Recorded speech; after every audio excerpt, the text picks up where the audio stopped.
조 바이든 대통령이 북한과 러시아, 중국, 이란의 관계 심화에 대응하는 국가안보각서를 승인했습니다.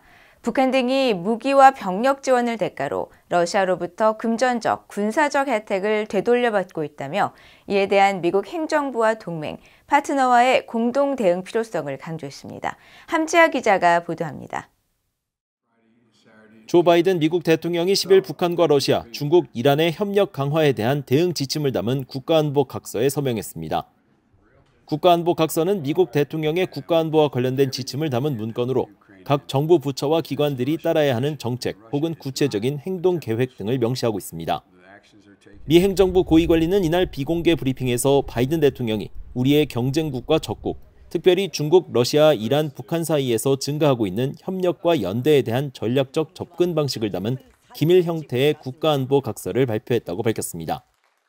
특히 북한을 포함한 이들 4개국의 협력이 러시아의 우크라이나 침공 이후 급격히 가속화됐다며 러시아는 2022년 2월 초기 전쟁 목표 달성에 실패한 후 지루한 소모전에 돌입했고 푸틴과 전 세계는 러시아의 군사적 결점을 생생히 목격했다고 말했습니다. 그러면서 러시아는 드론과 미사일을 얻기 위해 이란으로, 포와 미사일, 그리고 이제 군 병력을 위해 북한으로 눈을 돌렸고 군수산업 기반 유지를 위해 중국에 의존하고 있다고 지적했습니다.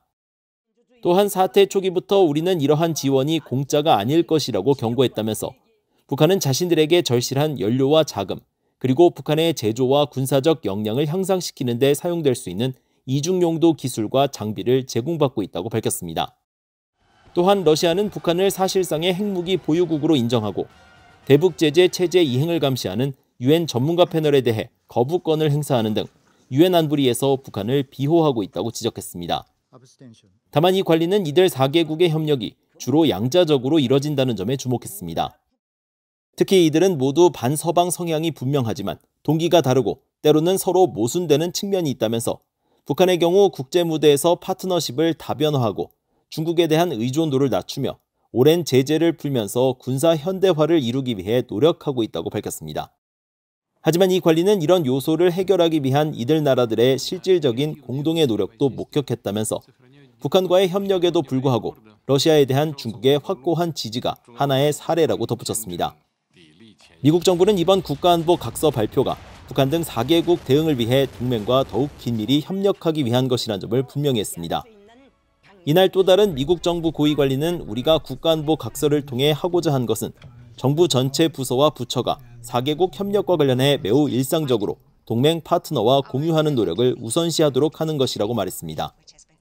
그러면서 이는 마치 북한군이 러시아에 배치된 것처럼 명확하기 때문에 동맹 파트너들이 실시간으로 따라오고 있는지를 확인할 필요가 있다고 강조했습니다.